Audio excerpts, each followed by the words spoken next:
Ah.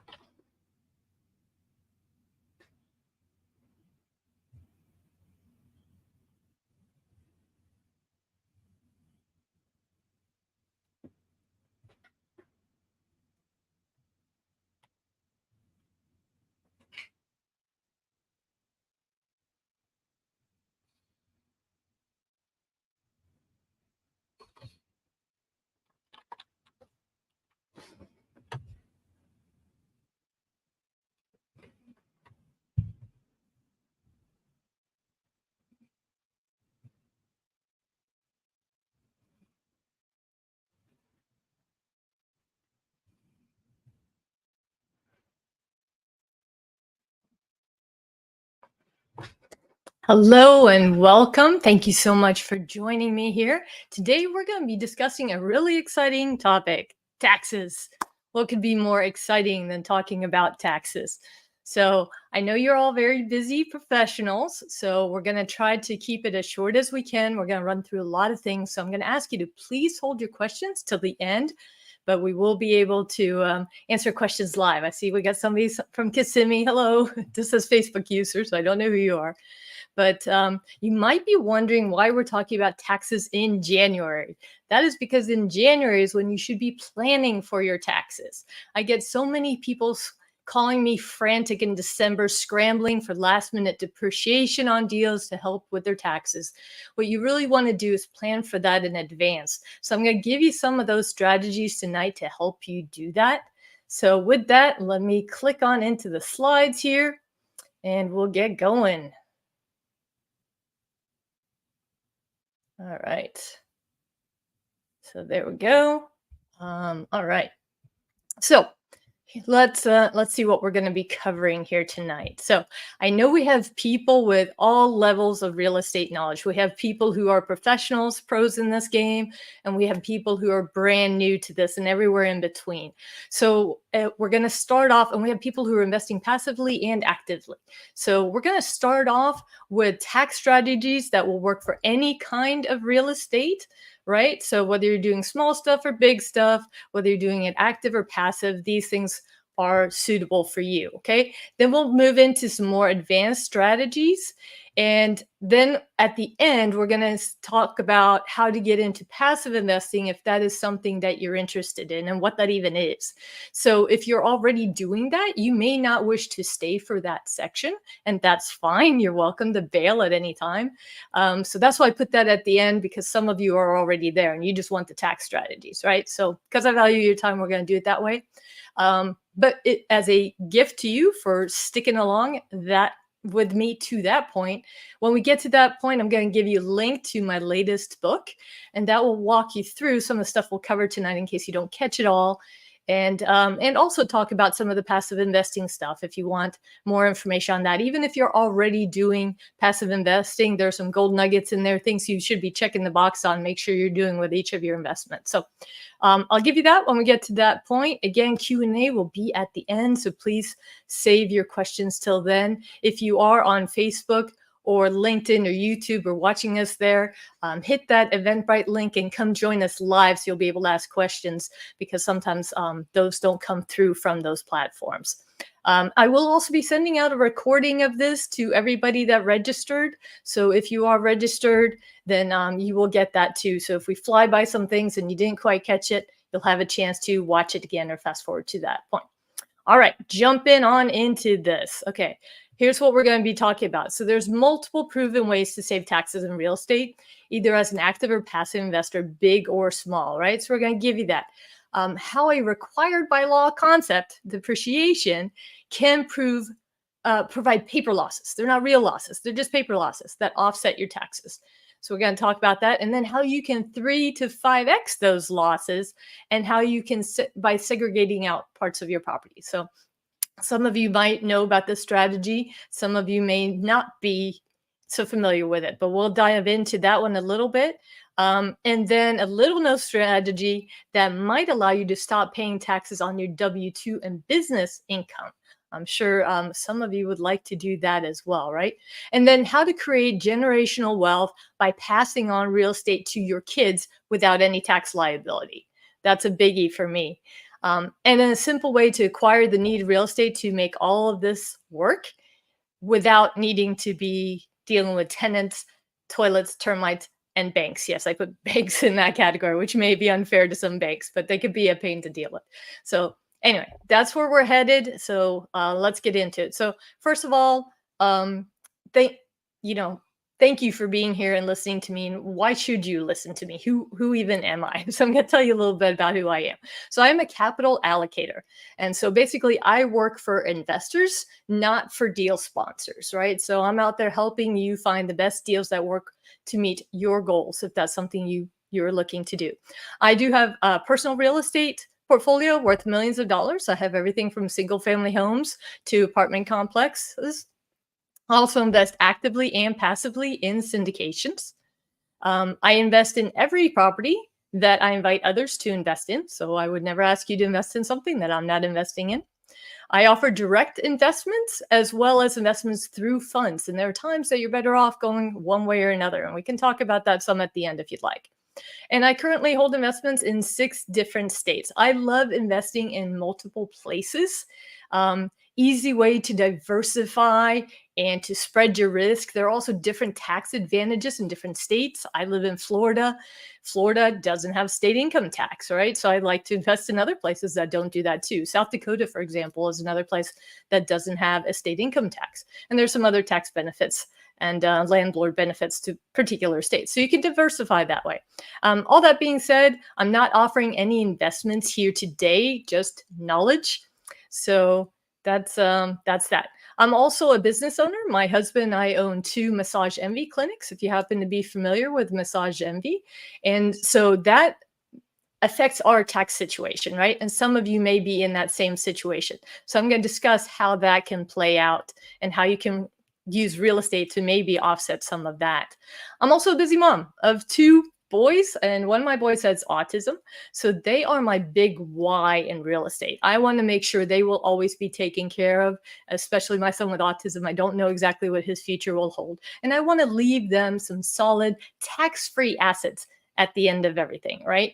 And I love passive investing also because it's money that keeps coming even when I decide to take a break from working, right? So I can go spend time with those boys. So that's really valuable to me as well. Okay, so disclaimer. That is what I am. This is what I am not. Here's what I'm not. I am not a CPA. I am not a financial advisor. I am not a broker, and I am not an attorney. I'm just a business owner and a real estate investor who has been through this, and I'm sharing what I've learned. So I toyed with the idea of bringing on my CPA to answer all the tough questions I know you're probably going to throw at me. But I've been on webinars where they've done that, and it tends to turn into personal tax consultation. And you end up going down rabbit holes because the tax code is literally endless. It just goes on and on forever. And that can drag on for hours with a lot of information that is only applicable to a few people. So instead, I'm going to give you like the top tax strategies that I'm aware of, and I'm going to give you as much knowledge as I have about it. But you'll need to consult your own CPA or your own tax consultant, strategist, or planner to assure it's going to work for you and how it's going to work for you. And by the way, tax consultant, strategist, planner, and CPA, those are 4 different professions. Those are not the same people necessarily. And those are all things you might want in your life. A CPA, most of them, tend to just prepare your taxes after you've already done all the things, right? Some of them also do tax planning strategy, where they'll sit down with you early in the year and make sure you're on par. But there are people who do nothing but that. And those are good people to have in your life. All right, because we pay a lot of money in taxes. All right, let's talk about why billionaires love real estate, because we probably will too. We all know of billionaires who pay almost nothing in taxes, and that can be controversial at times. Sometimes you'll see them in the media. Here's some of the names you're going to recognize, right? Jeff Bezos, Amazon. That man has some money, right? And high net worth individuals like him utilize real estate deductions and other tax benefits to end up paying very little taxes, despite the enormous fortunes that they make. What about this guy, Warren Buffett? You've heard of him, right? So obviously he is known for stock investments, but real estate is also a large part of his portfolio, and there's a reason for that. A lot of it has to do with taxes, right? And then of course Donald Trump, everybody knows he was a big real estate mongrel long before he was president. That's what he was famous for, and there's all that controversy about his tax returns and how he wasn't paying anything in taxes, and people said that was illegal. Well, it's probably not unless he's doing some other things. Obviously, I didn't look into that. And this is not a political discussion, so we're not going to get into any of that. But it's true that billionaires do love real estate because they do those things. But it's not just the financial gurus out there using these techniques. Here's some other individuals that you may be surprised to learn about. These individuals are famous mainly for like careers in acting and entertainment and media, but they also build an impressive portfolio of real estate. Arnold Schwarzenegger was one that might surprise you. He actually made his first million in real estate, not in films. He's smarter than a lot of people give him credit for. Magic Johnson is another one that's done really well in this area. Ellen DeGeneres, do you know that she does a bunch of it? There's stories about what she does out there in the renovating homes. And then, of course, Oprah has a very impressive holdings, including apartment buildings and shopping malls. So all people who are really into this. So why do they love it so much? First of all, it generally outperforms the stock market. Yes, the stock market has years where it is killing it and it is just way up there, but then it has years where it is way down and you're losing money, right? It can be very volatile, but long term, real estate beats it. It is subject to far less taxation than just about anything else out there. I don't know of anything else out there that has as favorable tax laws as real estate does. You can leverage your money to buy it. Okay, I said I wasn't a fan of going to banks because they are a pain, but I do love the money that they give us, right? So, I mean, try going into Wells Fargo and saying, I'd like to borrow $500,000 to go buy stocks. You'll get laughed right out the door. But if you're talking about $500,000 worth of real estate, they're like, please have a seat, right? So you can leverage that.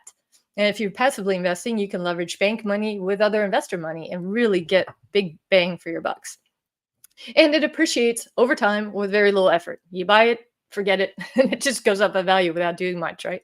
We know that happens. But you can also force it to appreciate at an accelerated rate. And this gets into the commercial real estate more so than your smaller single family homes where you are subject more to appraisal values. But with commercial real estate, it's all income driven. So we can actually force that to appreciate. And we'll talk more about that later. And you can invest with very little time commitment. So that lets you focus on what you do best, right? If real estate is your thing, then focus on that.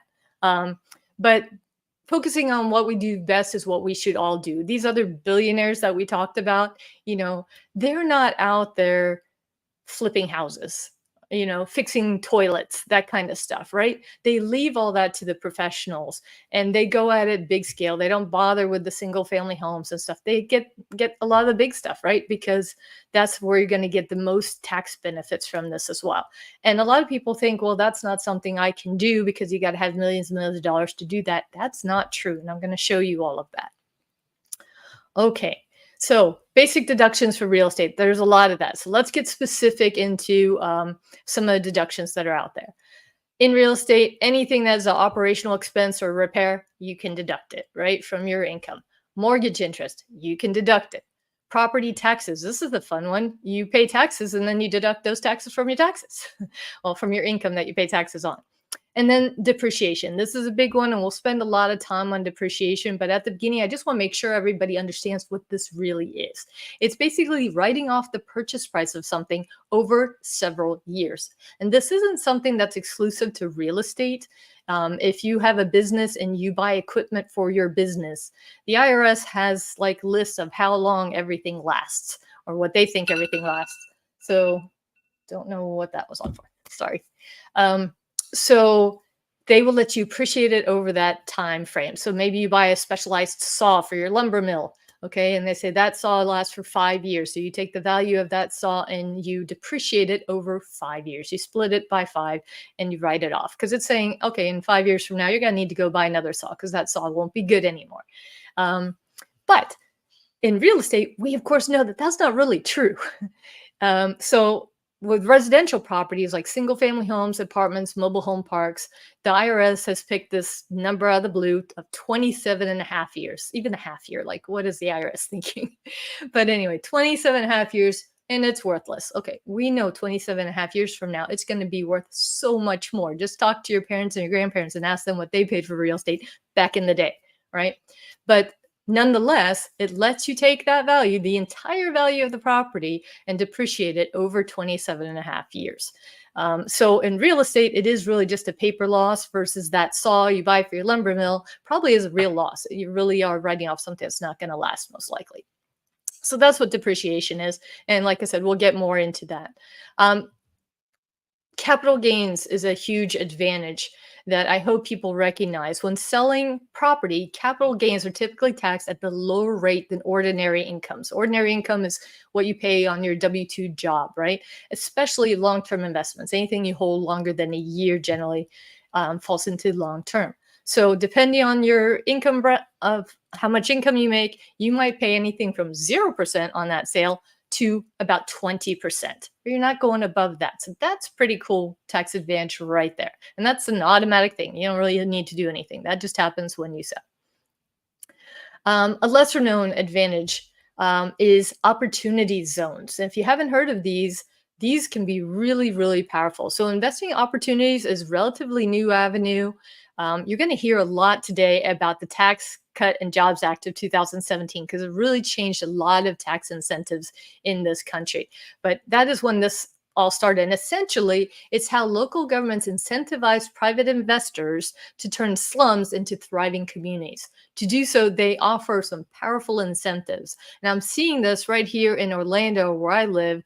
There was an area of town that was full of like strip clubs and drug dealers on every corner. And now it is fully redeveloped and offering much needed new housing and wonderful shopping districts. So this is a program that really works. So what is it and how can you maybe take advantage of this? So basically, there's an economically distressed community and the government designates this as an opportunity zone. And then there will be funds that you can invest in there to get very specialized tax treatment. So we're going to dig into this by looking at an example. So we're going to look at the example of Mr. Smith here. So Mr. Smith, he sold an investment property and he earned capital gains of $500,000. So he's got $500,000 that he earned capital gains on, but he doesn't really want to pay that. So instead of paying it, on the capital gains profit that he made, he decides to reinvest it into a qualified opportunity fund. And those are the funds that go into these opportunity zones, right? So he does that. And here's what happens over time. Immediately, Mr. Smith defers paying capital gains on his investment, right? So right there, instead of having to pay money on that, so on a $500,000 investment, assuming he's paying 20%, that he'd owe like $125,000, right? If I did the math there, right? And so right now he's deferring that. That means he gets to hang on to that and he can go invest it and make money off money that really he shouldn't even have because he should have been paying it to the government. So right there, it's a win, right? You're borrowing money from the government essentially. So right away he does that and he can keep deferring that for as long as he is in that fund. Let's say after 5 years, he's done with the fund, or at least he holds it till that point. What happens at 5 years is that basis of his initial gain, it steps up by 10%, right? So you see the math there. So now he only owes taxes on $450,000 capital gain. So now his taxes have reduced to $106,250, okay? So that's even less. And again, it's still deferred. He hasn't paid it yet. And the longer he's holding on to it, and we know a dollar today is worth more than a dollar later, right? So now they're saying even later, he's going to have to pay even less. So very powerful here. What about 7 years later? 7 years, the basis steps up again, this time to 15%. So he just keeps going down here. I guess that's when you get to, that's where you get to 106,000. Sorry, we were at 112 before. So we went from 125,000 in income taxes due or capital gains taxes due to 112.5 and then to 106,250. 106,250. So he's really stepped that down, but it's not even done at that point. If you stay in this fund for 10 years, you can now also, in addition to that step up in basis on the original amount, anything that 500,000 that you invested earns is now tax-free money. All right. So in this example, we're going to say that he earned $200,000 off this investment. That's $200,000 without any taxes on it. Right. Very, very powerful stuff. So, okay. Moving on to the next strategy, let's talk 1031 exchanges. This was something I didn't know was out there for so long. I wish I would have known about this because this has been around for quite a while. But I started buying real estate when I was still in college. I was 26 years old when I bought my first property. And when I moved from my college town, University of Florida, go Gators. If you guys could see my mug, I don't know, but it has Gator on it. When I moved from there to Orlando, I sold that property and bought a new one. Actually, I turned it into rental property, moved, and then we sold it. And anyway, nonetheless, I eventually sold properties, bought new rental properties, and I did that every time I moved. I would keep one property, but eventually sell it and buy more rental properties. But I was paying the taxes on those sales because I didn't know there was another option. But I was still happy because I still got the appreciation. I was still making more money and I was putting it into bigger property the next time. But I kept trading up while paying the taxes. Had I known I could have done it without paying the taxes, I could have stepped up to much bigger properties much faster. And that's what a 1031 exchange will let you do. So it's in the IRS code under section 1031. So that's where it gets its name. But people call it like kind because basically it is exchanging one kind of thing for another thing. So this is real estate for real estate. It doesn't have to be a single family home for a single family home or a duplex for a duplex. It can be any kind of real estate for any kind of real estate, pretty much. There may be a few exclusions in there, but if you want to trade from single family homes to quadplex to an apartment complex to a hotel, you can do that. And what happens is every time you just roll the taxes into the next purchase, right? You just defer those taxes to the next property and you just keep on deferring.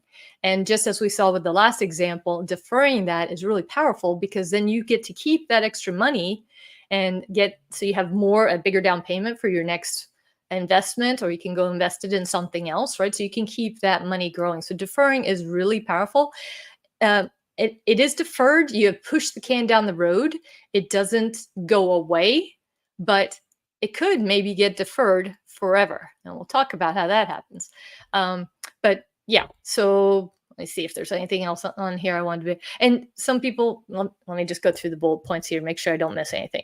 You do have very specific timeline for doing this, and it's really important that you adhere to this. From the time you sell your property, you have 45 days to identify what you're going to replace it with. If you miss that window, you cannot go forward with your 1031 exchange. Then you have 180 days to close. Well, you have a total of 180 days to close. If it's 181 days, you've missed your 1031 exchange. This can be stressful. I have literally come down to 24 hours on this. This is very stressful. And you don't want to get into a bad deal just because you're in a timeline. So really, you need to plan this out and be thinking about this in advance. You should always try to buy up. Buy something more expensive, something bigger, something that's going to yield higher returns for you. You can buy the same or less, but then you have to pay the taxes on the difference, right? So it's more advantageous to buy up. And that's kind of why people do this in the first place. And this is super important. If you remember nothing else, remember that you cannot touch the money. You must work through a qualified intermediary. So if you're planning on doing this, you want to reach out and contact them in advance, and they will make sure you don't miss these timelines. They will work with you to plan this out, right? If you sell the property and you get the funds and then you say you want to go do a 1031 exchange, it is too late. So you cannot touch that money. It must go through them from the very beginning. So super important there. The title has to be in the same name. So if I bought the original property in my personal name, whatever I buy next has to be in my personal name. Now, there are ways to maybe change it later while you're owning that. If it's put into an LLC that it's a pass-through entity that still goes to you, you might be able to do that. But you can't go from your personal name to an LLC that maybe has other people involved in it as well. You cannot do that. So sometimes when people are wanting to do 1031 exchange, maybe they're getting up there in age, they don't want to be managing properties anymore. So they want to go into a syndication to invest passively. And we'll talk more about syndications in a little bit. But they want to do that with a 1031 exchange. You can do that, but it is more difficult because of this titling issue. So then you have to come in what's called a tenant in common. And basically, you're not investing on the LP side in the same way that the other investors are. And it is costly. You have to set this up through an attorney. So the syndication sponsor may not be willing to do that unless you're bringing in a big sum of money, probably $1 million or more. It may not be worth their time unless they already have a tenant in common there and they've already done that paperwork. Then you might be able to piggyback on that. But again, this is why I say it gets into some planning. You need to really work through that with your CPA and with your qualified intermediary. But since whoops, sorry, my slide skipped ahead here. But since I mentioned syndication, I do want to let you know what that is in case you're not familiar with that term, because it will come up again. But essentially what it is, it's when a group of investors pool their money to invest in something bigger than they could each buy individually. And then they get the economies of scale that make real estate more profitable, right? Because they're just buying something big. When the property is managed by a group of professionals like that who really know what they're doing and they have access to lower cost everything. We'll get into the details of it, but basically that's what it is. You're just pooling your monies with other investors, and of course, the biggest investor is always the bank, right? And then you have real estate professionals doing the day-to-day business of it, so you don't have to. That's essentially what a syndication is. Okay, so another lesser known thing is when it comes to estate planning. So real estate held until death can benefit from step up in basis, reducing capital gains tax liability to the heirs. So in order to understand what all that means is you need to know what basis is. Basis always used to confuse me. So let's talk about what that is. The term basically generally refers to the amount invested in the property for tax purposes. So when you buy a property, your basis is typically the purchase price, right? But as you own the property, you might make capital improvements that can increase that basis. So for example, you add a pool to the property. Okay, that costs you money and it adds value to the property.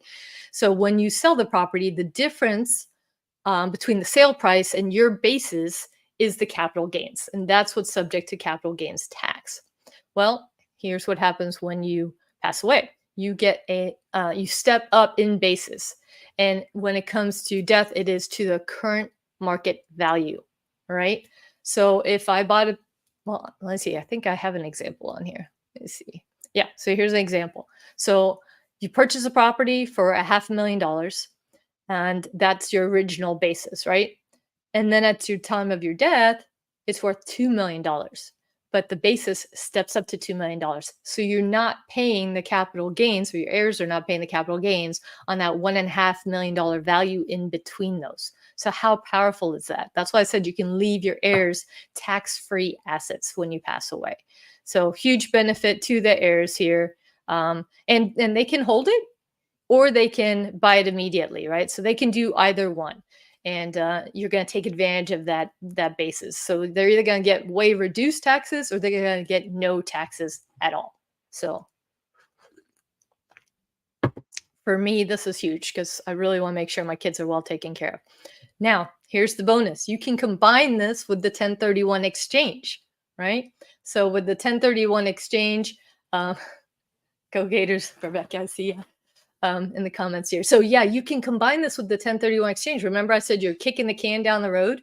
Yeah. Well, if you kick the can down the road until you kick the can, I know it sounds terrible. But all your taxes that have built up in those properties, they just go away.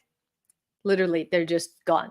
Your heirs are not saddled with that. Some people think, well, if I keep exchanging, I keep building up the taxes there, and one day those are going to come due. Well, not necessarily.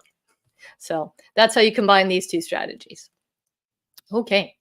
Tax advantage retirement account. This was another one of those things I wish someone would have told me earlier in life, right? So many people don't realize you can invest in real estate via your retirement account. Not only can this grow your retirement account much faster than, say, mutual funds, it can do so at a huge tax benefit. The secret here is you need a self-directed account. Okay. So these can be established. You can go set up a self-directed account right now.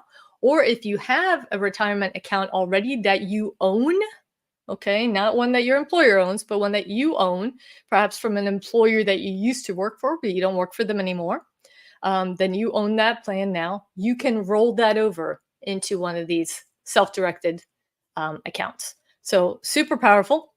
So you can do it via IRAs. That's the most common one that people are very familiar with. So now instead of just investing in stocks, bonds, and mutual funds, you can invest in a lot of other things. Real estate is one of the things you can invest in. But if you want to go buy gold bars, you can go buy gold bars.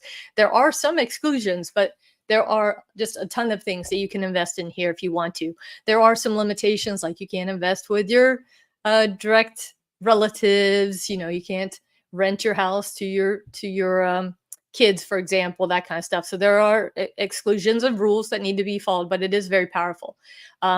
If you have a business and you are the sole person working in that business, or you and your spouse are the sole people working there, you can have a solo 401k. And this does the same thing. You can self-direct into whatever you want to. And then you also have a much higher amount that you can put in every year. You can put in $69,000 a year, and after age 50, it's $76,500. And there are also loan provisions in here. So this is super powerful. When you do that, you have to think about if you want to do this through a traditional account or through a Roth account. And a lot of people don't understand the difference between these two either. So a traditional one is tax deferred growth and a Roth is tax free growth. So how does that work? So a traditional is based on you being in a lower tax bracket when you get older. That's what they tell you. So if you plan to make less money in the future than you do now, then that's the idea, right? So if you're doing this through an employer, for example, they will pull money out of your paycheck and put it into this IRA before they pull out taxes. So might be a bigger chunk that can go in there, right? Because you don't have to pay the taxes, which sounds good. But if that account does really well, if you grow it really well, so in real estate, we're looking to double your money every 4 to 6 years. If you're doing that, when it's time to retire, you may have a very big IRA, which is great, but now you got to pay the taxes on all of that, right? Versus if you do the Roth path, you pay the taxes up front. So that kind of stinks. I got to pay them now, and a little less money goes into that account. But all the growth in there is tax free. So if I put in 500,000 through the course of my years and it turns into $10 million, I don't get taxed on that $10 million. So that is the power of doing a Roth. Now you might say, well, dang, that would have been great information 20 years ago when I set this up, because that's what I said. It's too late. Well, it's not too late. You can actually roll a traditional into a Roth. You can't do it in reverse, at least not that I know of. Talk to your CPA. I'm not one. But you can roll it over, but there will be a taxable event when you do this. So you got to be strategic about that.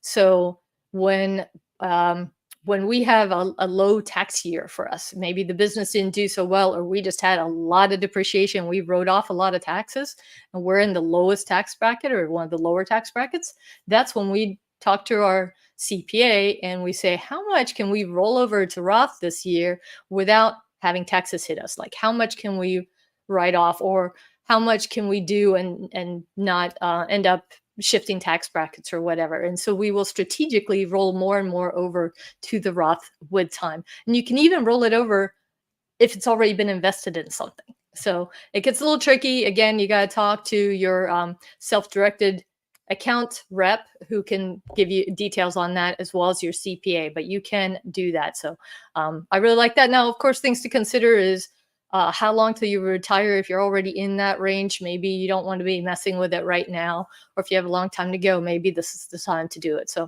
lots of things to consider there, but this is a powerful vehicle and you should definitely think about using it.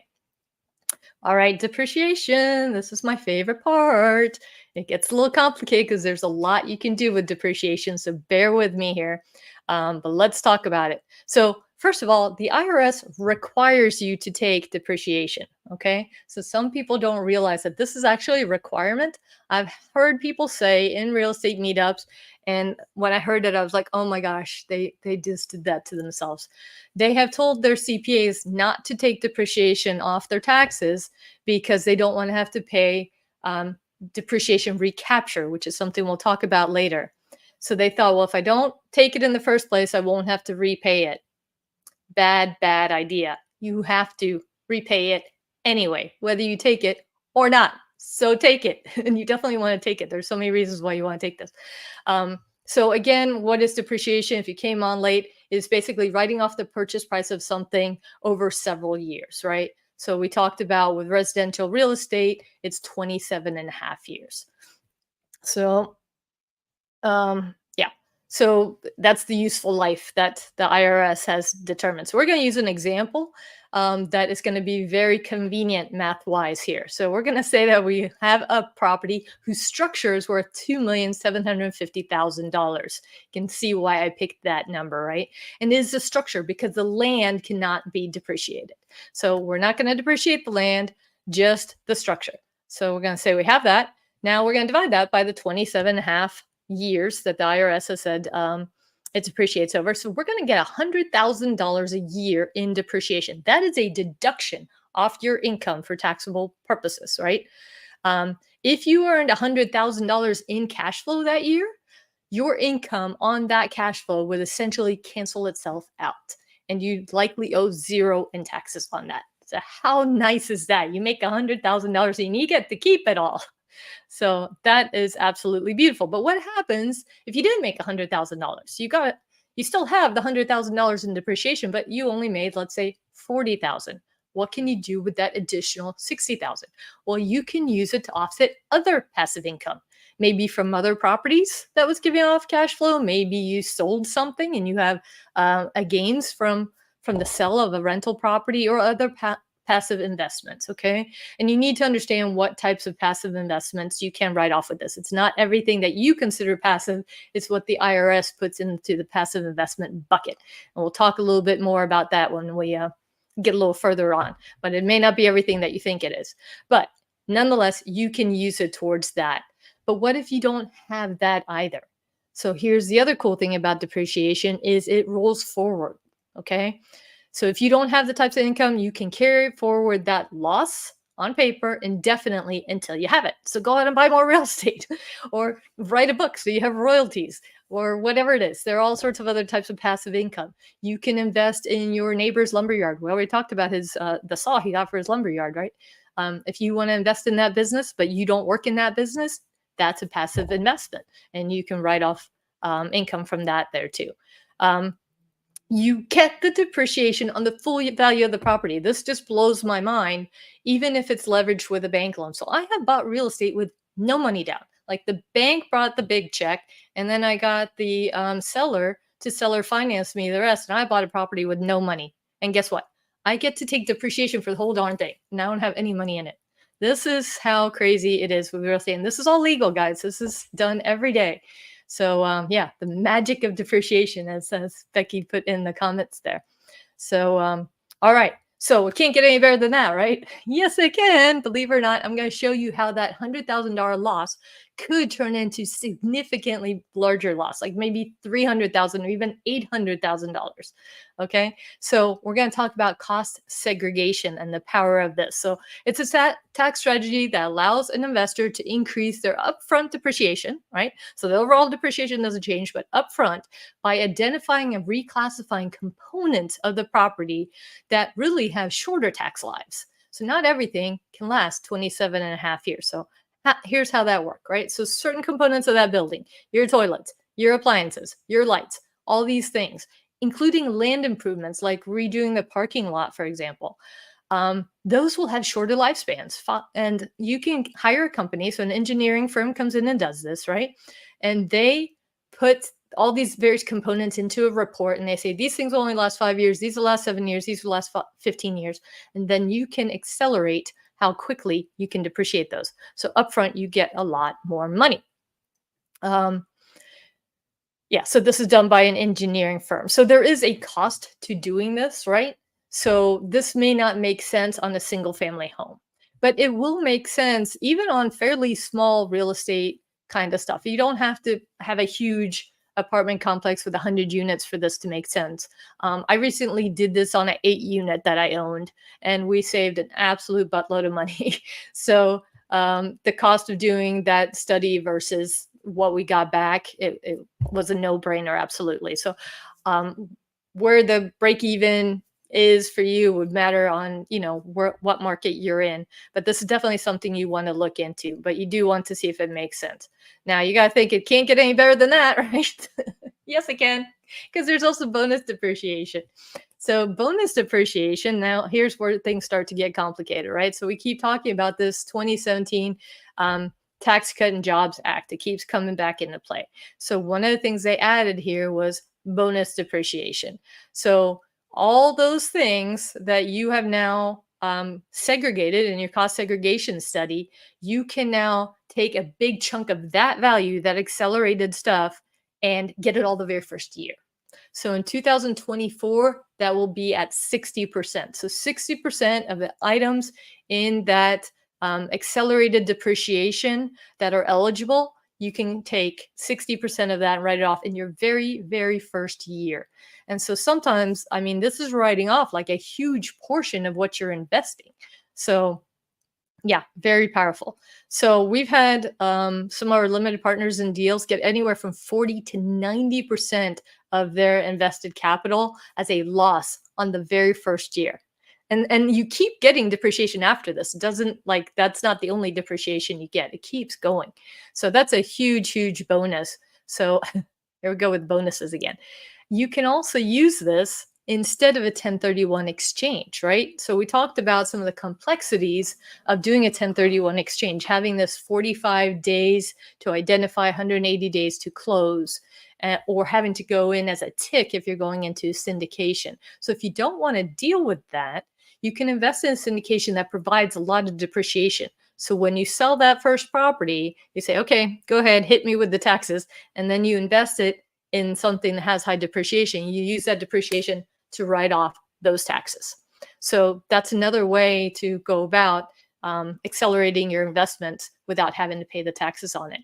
You can also use it if your 1031 exchange fails. This happens all the time. You have every intention of doing that 1031 exchange, but you miss the time deadline. Something goes wrong, or the property you planned on buying, it doesn't make it through due diligence. You find something really terribly wrong with it. So now you're screwed, or you're not.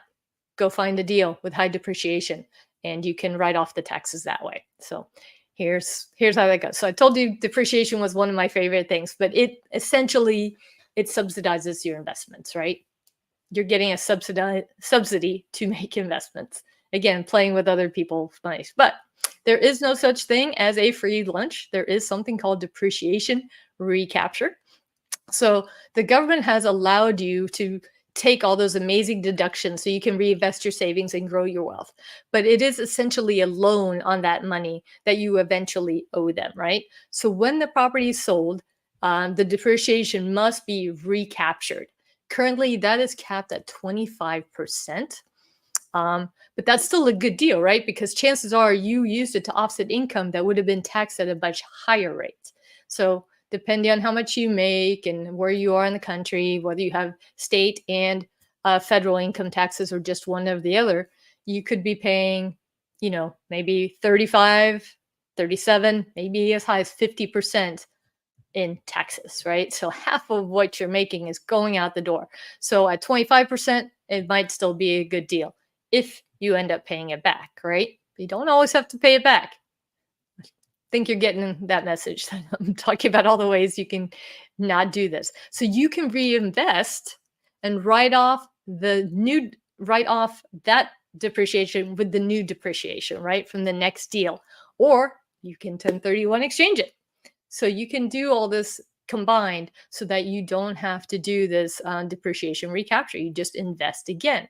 But even if you do decide to get off the real estate investment treadmill, you're still coming out ahead, right? Because you're only paying 25% on it. And chances are you made a lot of money on the money that you reinvested um, by not having to pay those taxes in the first place, right? You had money to reinvest. And again, you can continue this cycle until you die. So you never have to do the depreciation recapture. Again, take advantage of that step up in basis. And some people say, oh gosh, that's got to be really complicated. I got to keep reinvesting, keep doing this. No, you could at some point go into like a forever hold fund that just goes on forever. That's a great thing to leave to your heirs if that's something you want to do. Or you could buy one property or one big collection of properties that will never be sold. You could turn over a property manager or something like that and just not think about it. So it doesn't have to be super complicated. All right. The most powerful strategy of them all, and I am sad to say this won't apply to all of you, but to those of you that it will, or those of you that it could apply, you should know about the strategy, right? So when I discuss depreciation and that it can be carried forward indefinitely or applied to other passive income, such as real estate cash flow from other properties or capital gains from sales of properties, I was kind of alluding to that the IRS code has these different buckets of income, right? So it has active income, W-2 job type of income, passive income, primarily real estate, royalties, that sort of thing. And then there's portfolio income. So that's mutual funds, dividends, things of that nature. And generally speaking, you can't mix those. So you can't take losses from one bucket and write off income from another bucket. It has to be income and losses from the same buckets. But if you have real estate professional status, that doesn't necessarily apply. So here's how that works. So there's a passive loss limitation rule there, and that does not apply to real estate professionals. So you can actually write off all sorts of income. So this is the real power here. So let's say if you are married, only one of the spouses has to qualify for you to get this benefit. So this is also super important, right? So here's an example. You invest $1 million in an apartment complex and showed a $300,000 loss on paper, primarily in taxes, right? Let's say your spouse had a W-2 job that made $300,000 a year. They can essentially pay nothing to the IRS for that. They can use the losses from the real estate to write off that income. Only real estate professionals can do this. But that is huge. And that is really how me and my husband don't pay taxes, right? He runs the massage envies. He does that part of the business. I don't really get involved with that. I do not take a W-2 from that. I stay over in the real estate world. I qualify as a real estate professional. I write off his income. Plus, I write off my income because we have so much depreciation and so many other losses that we can count. So this is just like mind-blowingly powerful if you can make this work. So how do you make that work? What do you need to do to qualify for that? So according to the IRS, this is a real estate professional has to meet both of the following, okay? So more than half of the personal service you perform in any trade or business during a tax year were performed in real estate, basically, right? And you have to materially participate. And I have that underlined because I'm going to explain what that means. So basically, more than half of your work time is in the real estate world. And that has to be at least 750 hours of material participation. So again, with the material participation. So there are actually 7 tests of material involvement in something, and you only have to pass one of those tests. But basically, materially involved means you are doing something there, right? So if you are only a limited investor, you only invest passively, you probably won't qualify. But if you have some rental properties in your own name and you do some passive investing, you might. So again, it depends on how many hours of that you do. And here I have the 750 hour one that's kind of a combined hours. You can qualify with as little as 500 in certain categories. There's even one where you could qualify with 100 hours, but like you have to do everything. There can be nobody else doing anything. You have to look this up. And you don't want to get this wrong because this is something the IRS will check because it is obviously a huge, I don't want to say tax loophole, but huge tax savings if you're using it. It's not a loophole really. It's perfectly legit, but they will check on that. So log your hours for darn sure. So you cannot count things that you do as an employee for somebody else. You have to be an owner in this. So you're either you're managing your own properties, or you're working as a broker, but you own part of the business brokerage, at least 5% for this to qualify. And here is what the IRS considers real estate professions, right? So there may be other things in the real estate world that you can think of doing as a career, as a job, but if they don't do something on this list, then it doesn't qualify. So this is where the rubber hits the road. Okay, so you've stuck with me this far, and I promised if you did that you could get a free copy of this book. Some of you may already have it, but if you don't, and I do update this from time to time, I'm going to put the link in here for anybody that doesn't have it. So that is now in the feed, hopefully. Yep, there it goes. And obviously it's on your screen too. The difference is if you are seeing this on Facebook or LinkedIn or something like that, you're streaming it, and you hit these QR codes. Oh, it says an error occurred. Wait a moment and try again. Okay, hopefully it's going out there. But if you verify yourself by putting in your email address, if you use the link, then you don't have to verify. You can just go straight to it because you've already been verified through this webinar. Okay, so now for those of you who want to learn about passive investing, if I've piqued your interest about that, stay with me. If you already know all about this, you're free to go. Although I'd love for you to stay. You're welcome to stay. But what is it? We're going to talk about that. So passive investing, you're primarily talking about investing into syndications, which again allows multiple investors to pool funds and purchase assets beyond what they could ordinarily buy alone. I didn't know this was a thing for the longest time. Once I did, again, this was something that came about primarily in 2017. It did exist before that, but it was really just for the multimillionaires. That Tax Cut and Jobs Act made it more accessible to the ordinary people. And when I learned about this and I first got into it, I couldn't believe it. I started crunching my numbers, and I was making more on things that I was investing passively in than on the properties I was managing myself and doing all the work for. And that made me really wonder why I was doing all that work. So anyway, let's dig into what that is. So you'll have a team. You'll have two teams. Basically, you're going to have your general partners, and they do all the work. They source the deals. They work with the brokers. They set up the contracts. They talk with the lenders. They get the bank stuff. They get the contracts. They sign on the loans. They manage the asset. They eventually sell it. All the stuff that goes into real estate, right? So those are your general partners. They structure the deals. The limited partners, those are the investors. They're just putting in the money for basically the down payment on the property and your closing costs, right? The bank is bringing the majority of it still. So they are the limited partners, and they don't have to do any work, and they generally get the biggest share of the profits in all of this. So those are the investors, and they are limited to, as far as losses go, to what they have invested. Versus the general partners, they can be on the hook for the loan depending on how that is structured. Generally, this is done in commercial real estate. Commercial real estate for residential purposes is anything with 5 units or more. So a quadplex does not qualify for commercial real estate. Also things like storage facilities, mobile home parks, RV parks, hotels, medical buildings, any of that is considered commercial real estate. So any of that can be syndicated. There are some drawbacks to this. It is not liquid.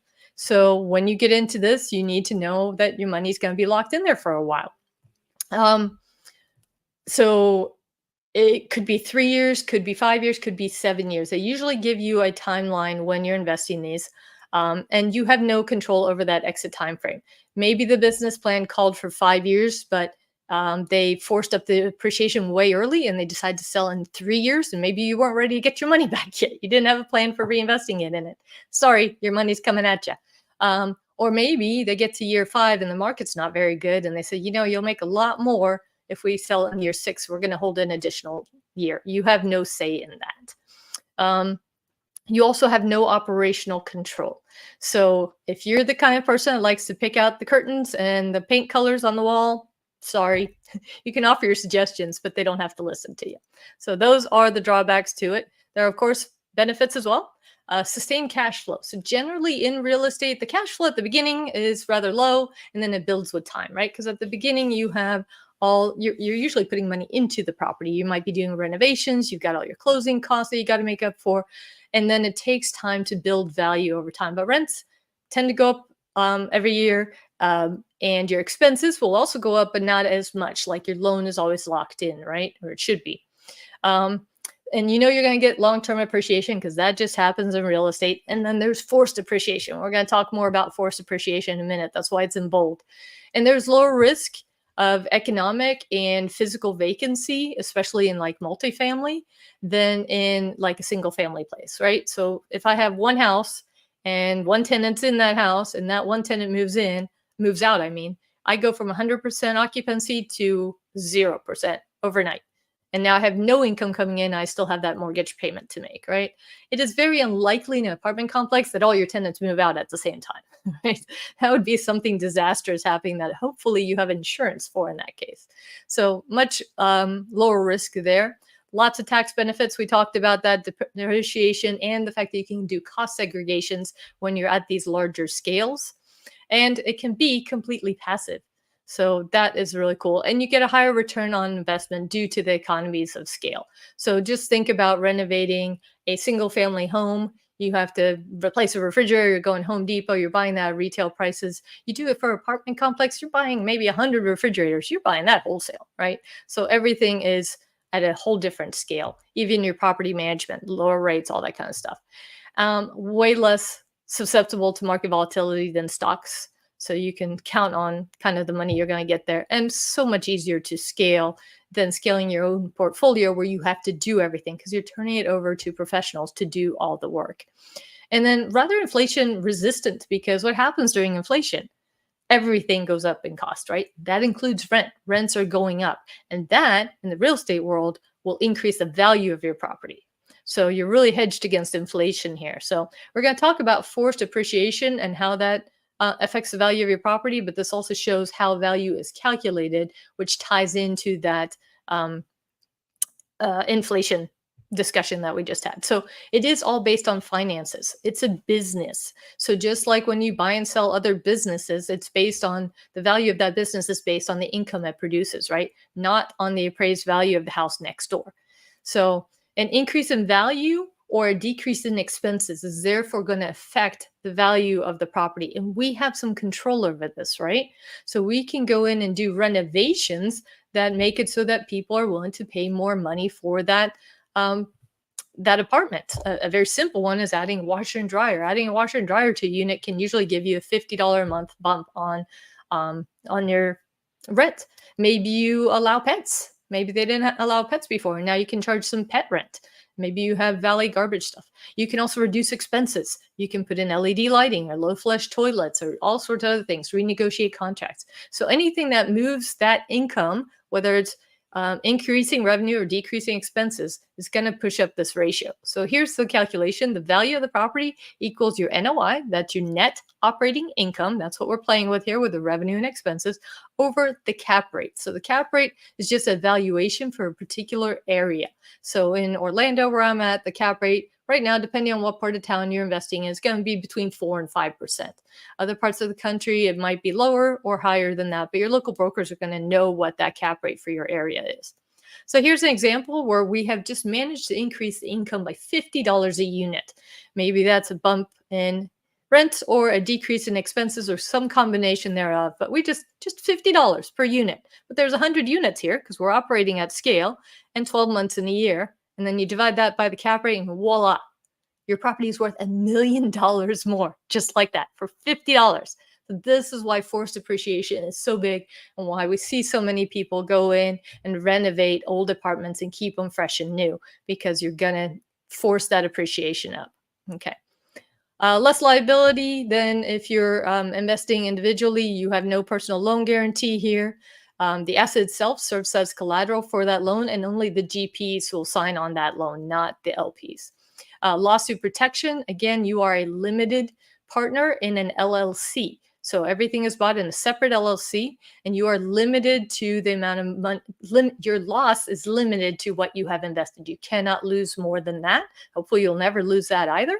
But that is the limitation of your loss, versus if you buy a single family home and for some reason you have to foreclose on that, the bank will take the property and sell it. But if that doesn't make them whole, they can come after your other assets. That cannot happen in this case.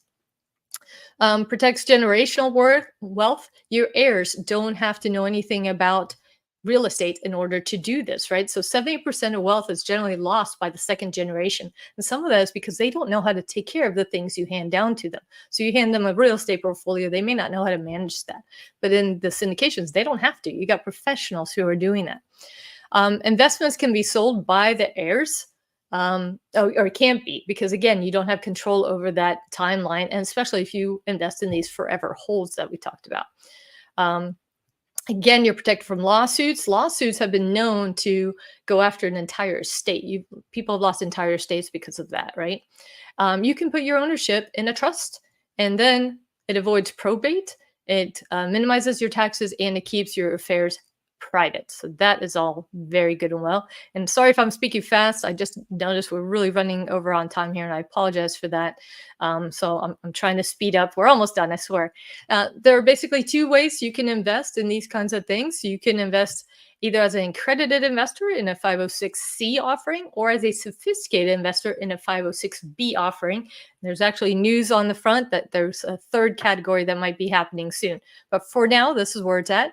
So an accredited investor is somebody who makes $200,000 or more a year, or 300,000 jointly with a spouse. So if you hit that, congratulations, you're an accredited investor. The other way you can do it is if you have a net worth of $1 million or more. That says counting your retirement funds, cars you might collect. I know Becky was on here. She collects cars, and all these other things.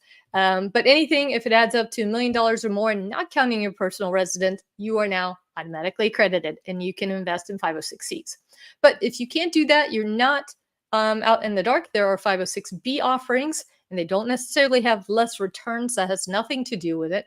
But basically, to do this, you just have to show a basic understanding of commercial real estate investing, and you have to have a pre-existing relationship with somebody who's offering that. So a lot of people say, well, I don't hear about 506B offerings as much. There must not be very many out there.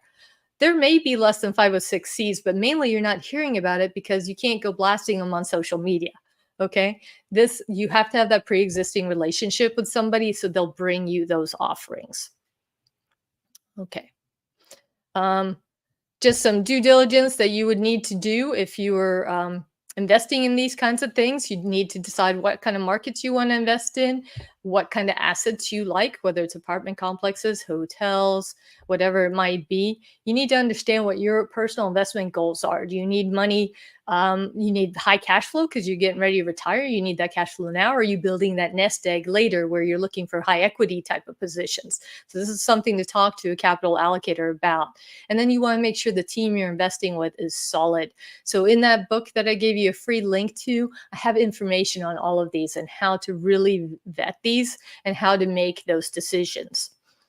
So I'm not going to get into it further here. What's my role in this?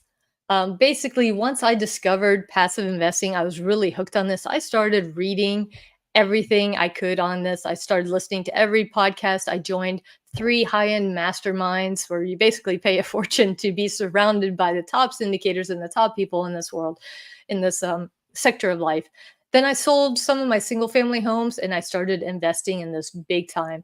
And I learned to underwrite like a pro. I joined other nerds who are into underwriting, and we would spend our weekends looking at spreadsheets because that's so exciting. But then I'd invest in these. I'd do really great, and I'd start telling people about it. And then other people are like, "Hey, get me in on that, right?" So friends and family at first started to ask if they could invest alongside me, and so I started producing like videos, educational videos on this, and sharing my spreadsheets with them so they would learn how to underwrite.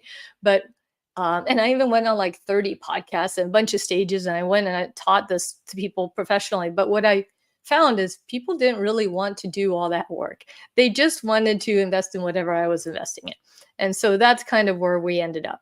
So I started hunting for like the best deals to where I could also come in as a general partner so I could bring other investors in with me. And it wasn't long before I found myself becoming like a sought after capital allocator. So I'm no longer hunting for deals. Some of the best deals out there are just coming to me. So that's pretty cool. And then I discovered that if I'm bringing a lot of money to the table, I can sometimes put that into a fund. And if you bring in a fund where you're writing a big check, so instead of writing a 50,000 or $100,000 check, you're now writing $1 million checks, they will give you even better returns. So this obviously benefits me when I'm investing in these, but also benefits my investors. And so that's kind of what we're doing now is we're negotiating even better returns for our investors using funds and that kind of stuff. So that's kind of been my journey through all of this. Um, and the big benefit here is that I'm working for the investors. I'm underwriting 25 to 50 deals now. At one point, I was up to underwriting like 100 deals before I'd find one to invest in. Things have changed a little bit now. It's a little easier to find them now. But my money's the first in every time, and then I invite other people to join me. So that's kind of what my role in all of this is. The first question I usually get from folks is, how much do I need to get started in this? No, it's not just for millionaires. You don't need millions to start in this. You don't even need what it takes to put down a down payment on a single family house these days. There are baseline investments for as low as $25,000. Yeah. Now, not everything is that low. There are many that the baseline is really high. There's some that are like $250,000. I usually don't get involved in those because I think that's a ridiculous amount as a baseline. But it's very common in the $50,000 to $100,000 range. But there are some as low as 25,000. So you don't have to be a multimillionaire to get into this game. How do I find the money to get started in all that? Okay, so first thing you do is you look for lazy money. There's lots of lazy money, right? So if you got stuff sitting in and savings accounts, CDs, money markets, those are losing you money because people are like excited now that they're getting 3 to 5% on those accounts. But inflation, depending on where you are in this country, is somewhere between the 7 and 11%. So you are essentially losing money on those accounts. So that's the first money you want to put to work for you. After that, take a look at your stock accounts. Are they doing as well as you want them to be? And then if they're not, then pull out some money for real estate in there, but leave enough for your emergency fund because stocks are liquid. You can get to that money at any time. You won't be able to do that in passive investments. Retirement accounts, where we talked about it, people don't realize they could invest in those, but you can if you self-direct them. So that's a powerful way to do it. And loan sources used to be a very popular way to invest a few years ago, where you could take a loan, a line of credit on your business or on your house, or just a line that you had, and you borrow it at 2 to 4%, and then you go invest it at 15 to 20%. That's a no-brainer. Right now, money is more expensive, so you might be borrowing at 7 to 9%. So then you have to be more careful, even if you are making 15 to 20%. The delta there is smaller, right? And with real estate, I talked about the cash flow isn't always immediate and it grows with time, but your loan payments are probably immediate, right? So that may not line up. So I don't recommend this strategy right now, but should it become cheap to borrow against your house again or against some other line of credit, that might be an avenue. For myself, I sold some of my single family rentals and I did that. I should have done it as a 1031 exchange, but I didn't know about that at the time. But you could do it as a 1031 exchange if you had something to exchange. All right. So how do you start in this world? First, you educate yourself. I talked about some of the ways I learned. You connect with syndicators now and capital allocators, and you want to set up a call with them because remember, you have to establish that pre-existing relationship in order to be eligible for the 506Bs. And that's even if you are an accredited investor, you still need to have that relationship if it's a 506B. So set up those calls. We don't bite. We don't charge anything for those calls, and nothing is being offered on those calls, right? That is just a get to know you, establish the relationship. There's no offers there. And then you want to join their investor clubs. This is how you get notified when there's a deal on the table, when there's something that you might be interested in. And then you want to start looking at those. You don't want to invest in the first one you see. You want to learn first, right? So you want to start reviewing those offers and then set up another call to ask all your questions. And you can start that call with, I'm not looking to invest in this. I just want to learn. And they're totally cool with that. And if they're not cool with that, you shouldn't be investing with them in the first place. So that's what you could do. If you want to connect with me, you can do that through my website here. My link tree is also on here. You can hook up with me on social media or whatever you want. On my website, I do also offer a lot of, I have sample deals on there of past deals we've done. If you want to start looking at some of these deals and how they work out and the types of returns you can expect, all of that will be on the website. So feel free to do that. I've also got a bunch of stuff on YouTube and all the social media things. So with that, I'll take any questions you might have. Sorry, we ran a little over time here. So I do see a question on here from NN. So it says 2 questions about the depreciation recapture. What if I never sell the property? Well, then, never have to worry about it. You'll pass it on to somebody eventually, and then that goes away because the basis will step up to whatever the value is at the time that your heirs get the property. So that recapture does not catch up with them. In case of selling the house that we lived in, how this whole recapture work with $500,000 capital gain waiver? Well, that's exactly what it is. It's a waiver. So when you've lived in the house, if you sell it right after you move out or within 5 years, but you've lived in it for 2 years within those 5 years, so you could even move in, move out, all sorts of things. But I think it's 2 years within the last 5 years, and those rules are always changing. So check on that with your CPA. But basically, you don't have capital gains on that. You don't pay capital gains on your personal house. So you're fine there. Also, question number 3, can we deduct the yearly ongoing years within the 25/7 appreciation from regular income like W-2 and stock dividends, or is it only deducted from real estate income? It is only from things in the passive income bucket, okay? So talk to your CPA about what of your income might be in the passive income bucket.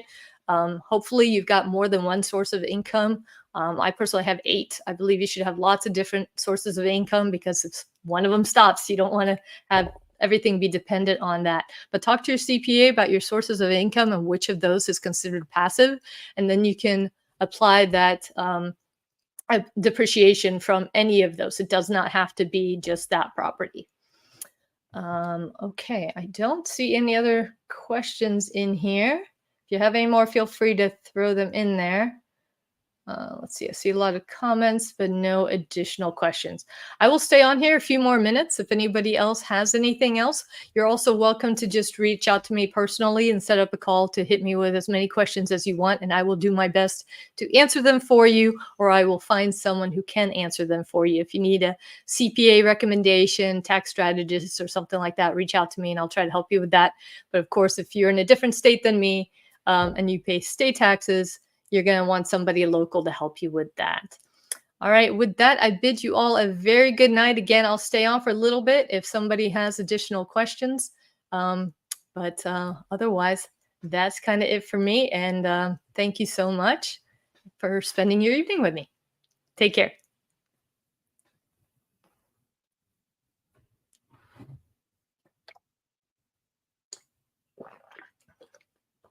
You're very welcome, Becky.